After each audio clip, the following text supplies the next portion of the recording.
Bismillahirrahmanirrahim. Alhamdulillahi Rabbil Alamin. Salatu wassalamu ala syarfil anbiya'i wal mursalin. Nabiyina Muhammadin wa ala alihi wa sahbihi ajmain. Assalamualaikum warahmatullahi wabarakatuh.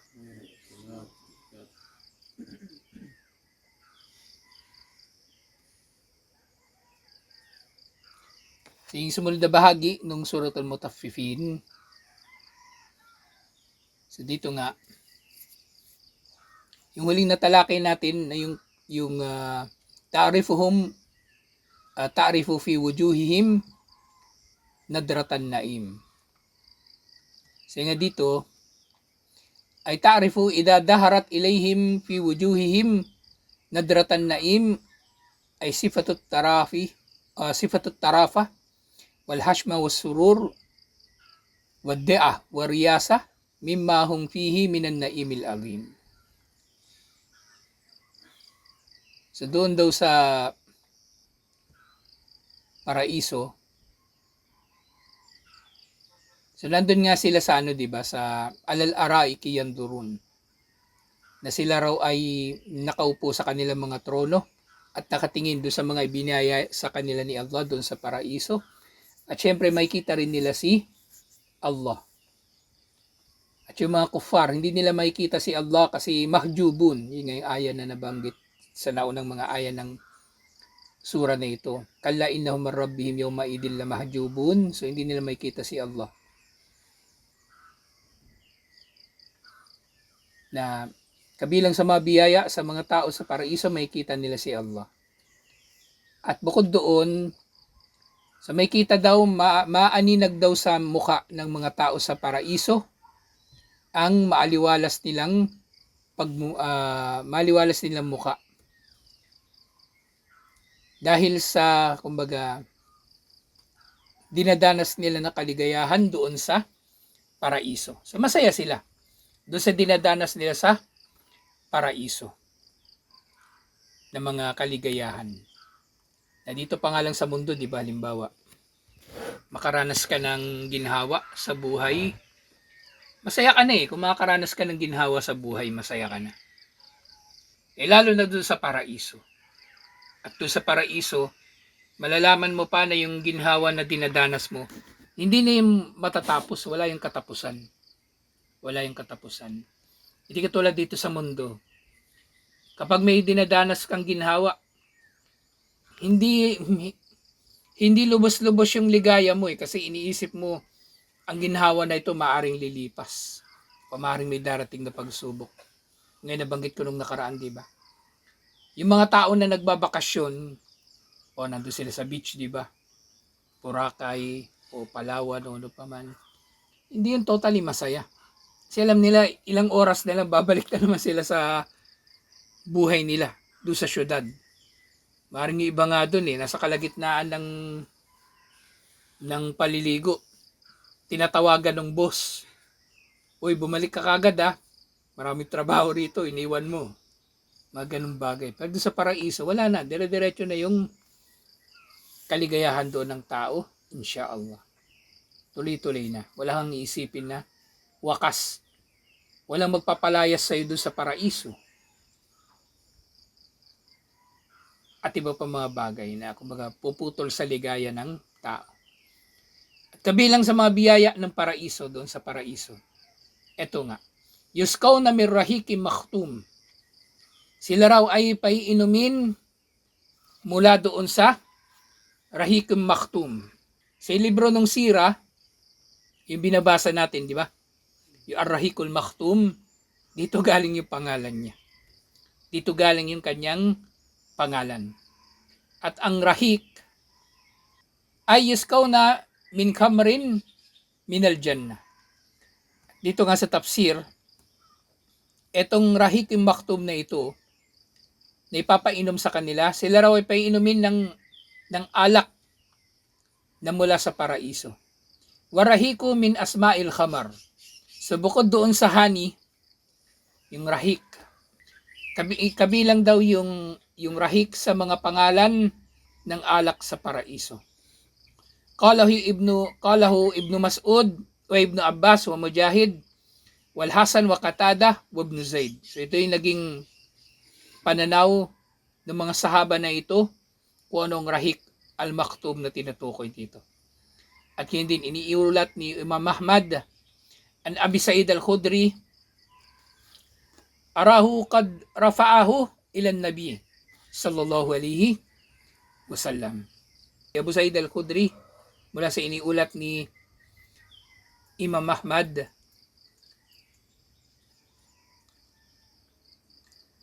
inilapit daw niya ito kay Propeta Muhammad sallallahu alaihi wasallam. Sabi niya, ayyuma mu'minin saka mu'minan syarbata ma'in ala dam'in sakahullahu ta'ala yawmal qiyamah min ar-rahiqil maktum. Si Propeta Muhammad sallallahu alaihi wasallam pala nagsabi nito. Sino mang mananampalataya ang magpainom sa mananampalataya ng may inom na tubig dahil sa pagkauhaw nito o sa kabila ng kanyang uhaw. Kumbaga nauuhaw ka rin. Nauuhaw ka rin pero nauna mong pinainom yung kapatid mong mananampalataya na nauuhaw din. So maring mas matindi yung uhaw na dinadanas ng kapatid na mananampalataya. Sino man daw ang gumawa nito, paiinumin siya ni Allah sa araw ng paghuhukom ng inumin na mula doon sa Ar-Rahiqul Maktum. Yun yung magiging gantimpala niya. Ibig sabihin, papasokin siya sa paraiso. Papasokin siya sa paraiso. At gayon din, wa ayyuma mu'minin at ama mu'minan ala ju'in at amahullahu min thamaril jannah. At sino mang mananampalataya ang magpakain ng mananampalataya sa kabila ng gutom na dinadanas niya, pakakainin siya ni Allah mula sa mga bunga, mula sa mga prutas ng paraiso. Wa ayyuma mu'minin kasa mu'minan thawban ala uryin kasahullahu min kudri al-jannah. Sino man daw magbigay ng damit sa mananampalataya, kahit pa kailangan niya rin ng damit. Kumbaga, dadamitan siya ni Allah ng berdeng pananamit, yung damit ng mga tao sa paraiso, doon sa paraiso, alhamdulillah. So ito yung magiging gantimpala nila. Iniulat ito ni Imam Ahmad. At sinabi ni Ibn Mas'ud, tukol sa sinabi ni Allah, khitamuhu misk, ay khalatahu misk. Itong inumin na ito, itong Rahiqul Maktum, may kahalo daw ito na misk. Yung misk, yung pabango. Yung pabango. Na nanggagaling ito doon sa lamang loob ng usa. So, ito yung pinakamahal na pabango ngayon. Kita mo misk. May kahalo itong misk. Waqala al-Awfi, mula kay Ibn Abbas, sinabi ni al-Awfi mula kay Ibn Abbas, tayyaballahu lahum al-khamar fakana akhir shay'in ja'ala fiha miskun. So si Allah, hinaluan daw niya ng misk yung alak na yun. So yung alak na yun, hindi katulad ng alak dito sa mundo na alak dito sa mundo, di ba? Hindi ko alam paano nagugustuhan ng tao yung alak eh. Kahit ako iniisip ko paano nagustuhan ko noon yung alak, 'di ba? Amoy chemical. 'Di ba? Tapos gugustuhin mo pa ring inumin 'yun. Tapos pag inumin mo, lalo na yung mga hard, yung mga gin, mga tanduay, guguhit talaga sa lalamunan mo 'yun eh. Tama yung sinabi ni Dolphy eh. Lasang blade. Sira ulo lang iinom nito. Banayad whiskey. Siguro yan, gagawin ng tao. Pero nga, yung alak sa paraiso,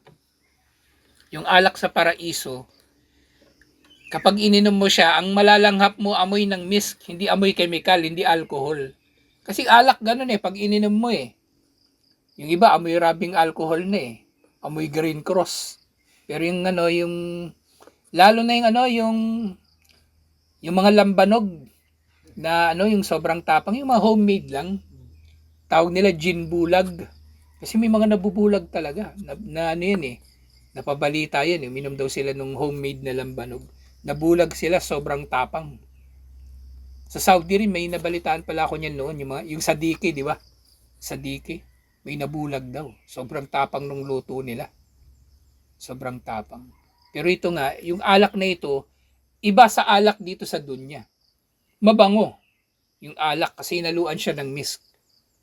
So, syempre, pag uminom ka ng mabango, ikaw din babango. Hindi katulad ng dito sa dunya, di ba, yung mga lasenggo, may amoy sila eh. Amoy suka. Hindi pa yung sumasuka, pero yung maamoy mo talaga yung pawis nila. Amoy suka. Hindi maganda yung amoy eh. Kumbaga.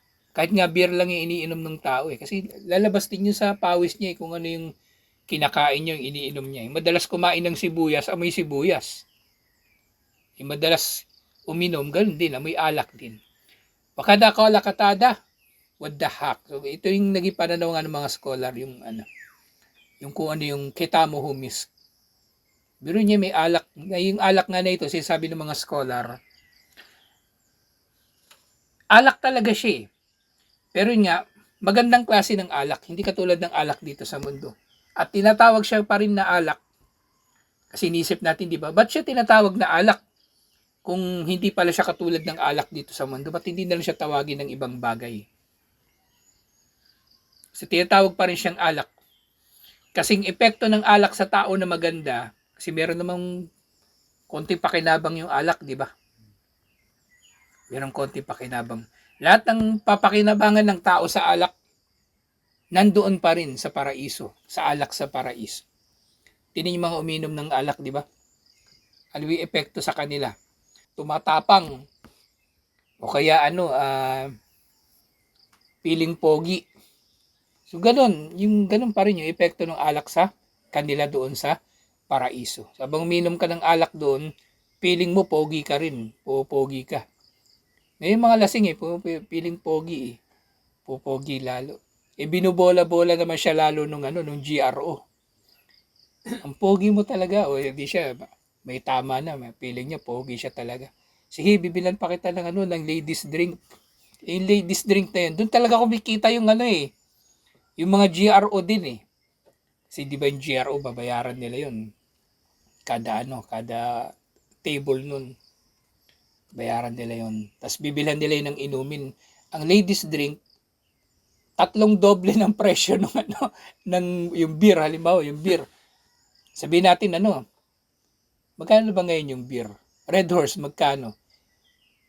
May 100, sabihin 100. Hindi iniinom ng Red Horse. Ang iinumin nun, San Mig Light. Kasi hindi pwedeng malasing yun. May customer pa yun uli mamaya eh. Hindi pwedeng malasing. Pero San Mig Light na yun, triple uli hanggang 5 doble ng presyo. Kasi kikita uli sila dun eh. Pagkakitaan nila uli yun eh. Tapos kapag dumating yun, yun, may straw tapos may tissue. Sabi nila para raw hindi malagyan nung customer ng gamot pampatulog. Kaya daw ginagawa nila yun. Pero suspecha ko nun, kaya ganun yun, dumarating nakabukas na. Kasi hindi na San Mig Light laman nun. Tubig.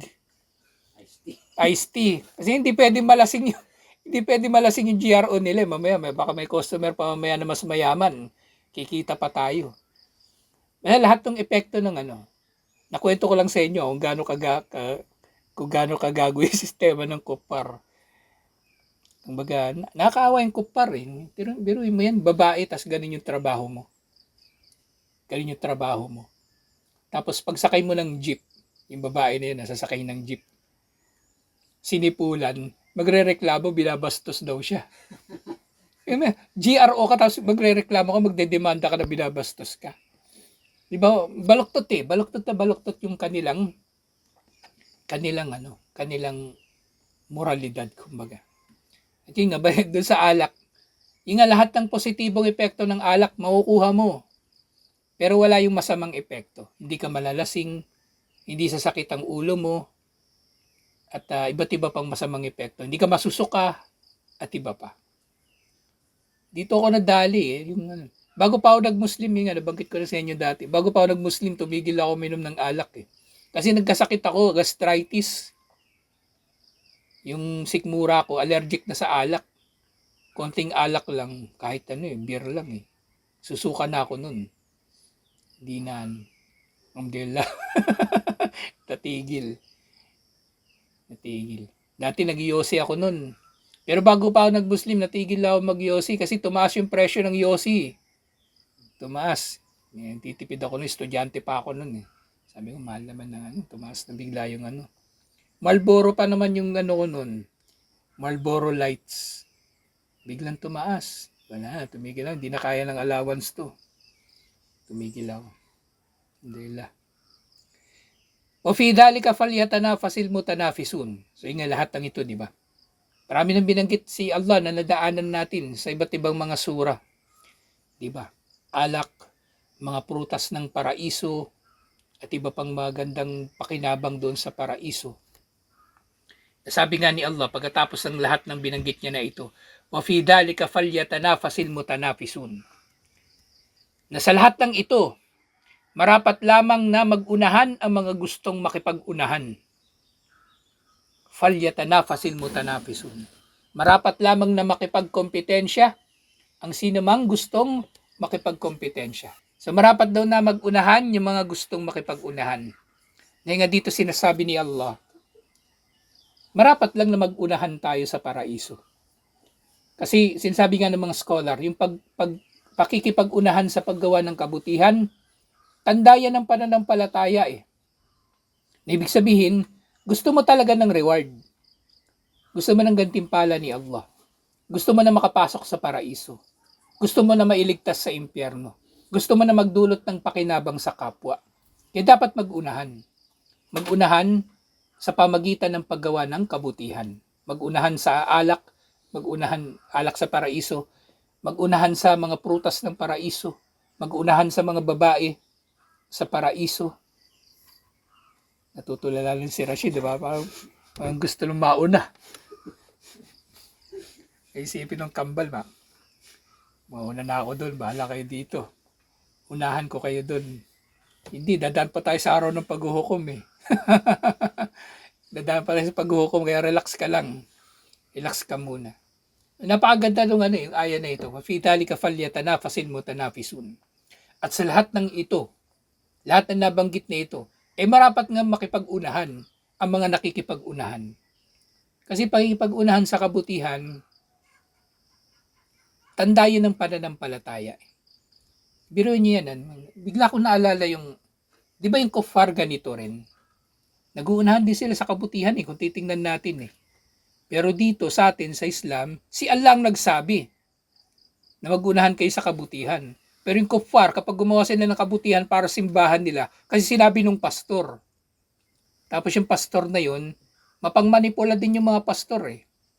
Diba? Mamanipulahin niya yung mga, yung jamaan niya, kumbaga yung simbahan niya. Mamanipulahin niya, sasabihin niya. Mapalad ang mga nagkakawang gawa sa kanilang mga pastor.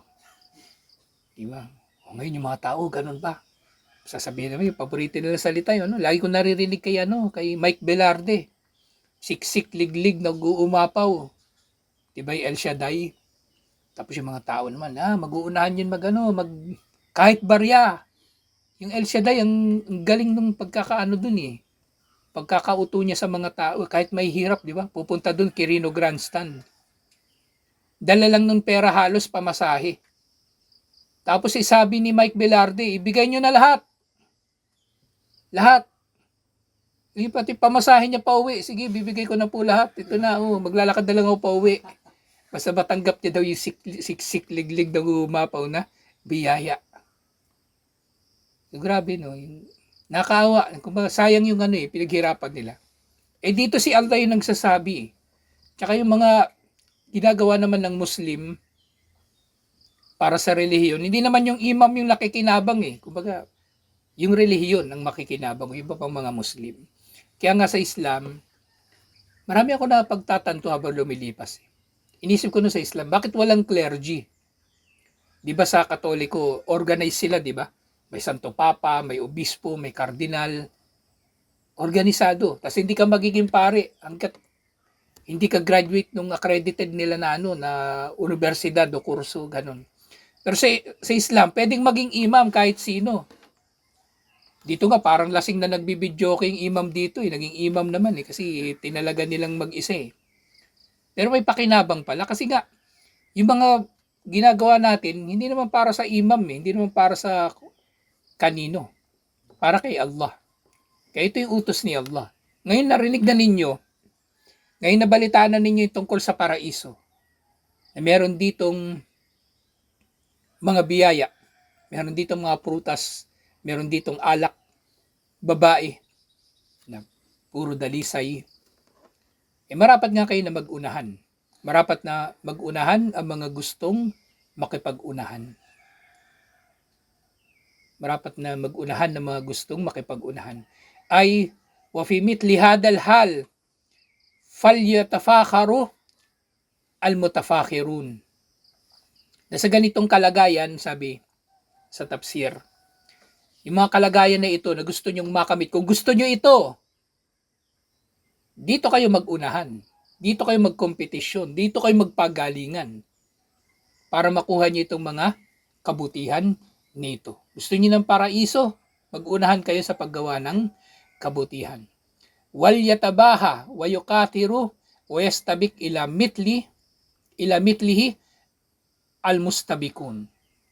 So dito kayo magyabangan, kumbaga magyabangan o magpataasan, magparamihan, magunahan sa mga katulad nito na gantimpala para sa mga nangunguna. So dito tayo magkompetensya, dito tayo magpayabangan, dito tayo magparamihan, dito tayo magunahan, dito tayo magkompetensya sa paramihan ng kabutihan, inshallah. Hindi yung paramihan ng mga material na bagay o paramihan ng pinsala sa kapwa, paramihan ng sinasabi o ano paman.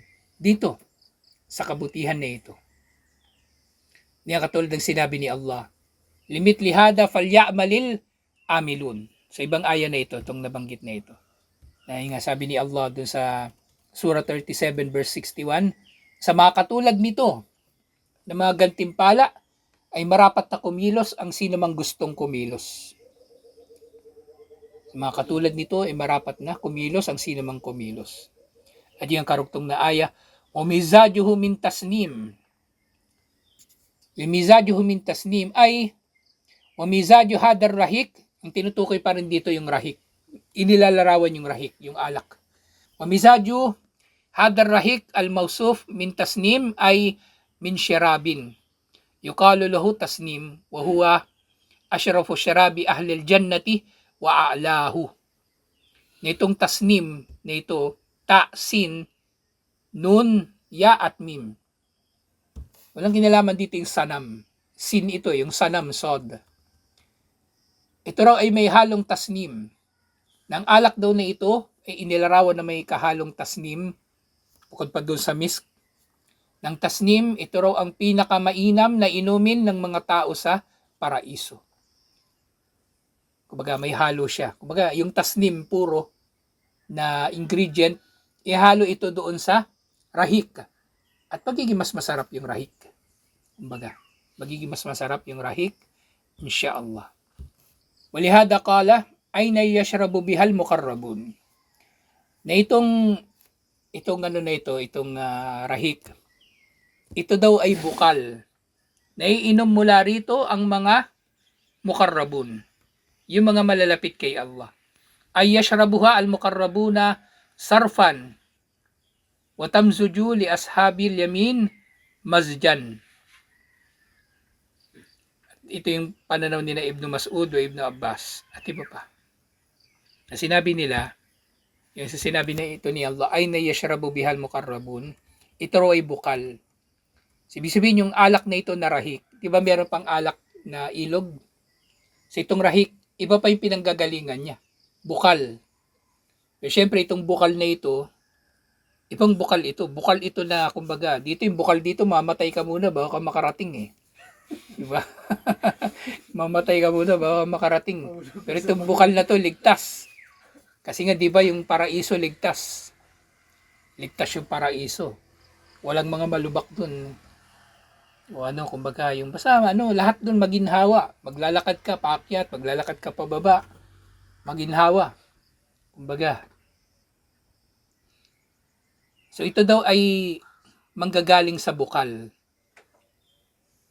Naiinom mula rito ang mga malalapit kay Allah. Ang ibig sabihin dito, iinom sila kahit gaano man karami yung gustuhin nilang inumin. Tulala ka na naman, baka mamaya, iniisip mo, sasahod mo na lang yung uso mo doon. Masyala, alak. Nakiinom ka na bang alak? Kasi pag sinabi mong oo ba, hindi mo matagal na kayo ng Muslim, baby pa kayo. Baby pa kayo, Muslim yung tatay mo, di ba? Oo, pero hindi kami pagkasitas nung mga 10 years old po. Nung nandito kami, hindi naman po naturuan. Tapos yung bumalik kayo dito, Mga 14 na kayo, di ba? 14, gano'n. Inshallah. So, iinom daw sila rito gaano man karami yung gustuhin nila o anumang paraan na gustuhin nila. Anumang paraan. Inshallah. At yung ano nga, yung mga ashabul yamin, yun nga, yung mga nasa matataas na antas, ito yung ibibigay sa kanila. Sila rin yung tinutukoy dito na mukarrabun, malalapit kay Allah, yung ashabul yamin. Ibig sabihin yung mga nangunguna talaga sa mga kabutihan. So, ibig sabihin, ano na ito, kumbaga mataas na antas na ito din ng biyaya ni Allah. Itong rahik. Mataas na antas ng biyaya ni Allah, itong rahik.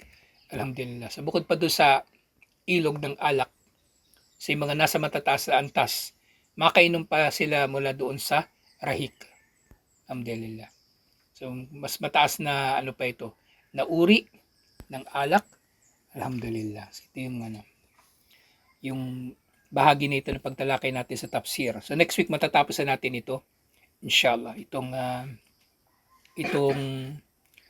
Suratul Mutaffifin na yung dulo niyang bahagi, innal ladina ajramu kanu minal ladina amanu yadhakun. Ni mga kuffar, pinagtatawanan nila yung mga mananampalataya dito sa mundo. Pinagtatawanan nila, nililibak nila, pinag-uusapan nila, nagkikindatan sila kapag mapapadaan sa kanila o madadaanan nila. Sabi ng kuffar, na naman yung mga Muslim, tutuwad-tuwad, yung mga muklo, ganun sasabihin nila. Pero nga bandang huli, nasa mga mananampalataya ang huling halakhak. Kung mga tatawanan natin sila, o gago, anong nangyari sa'yo? Tawa-tawa ka pa nun ha, ginagago mo kami nun, nasan ka ngayon, barbecue ka ngayon, ulul. Hindi naman siguro ganun, di ba? Kasi wala nang masamang sasabihin yung tao sa paraiso, pero parang ganun na ano ba. Natutuwa tayo kasi nagtagumpay tayo, tapos natatawa tayo sa kalagayan nila. Na syempre, kumbaga, yung nararamdaman ng tao pagpapasalamat kay Allah na iniligtas siya ni Allah, na sa halip na siya yung nandun sa impyerno, nandun siya sa paraiso. Alhamdulillah. Tutuloy natin ito inshallah next week. Assalamualaikum warahmatullahi wabarakatuh.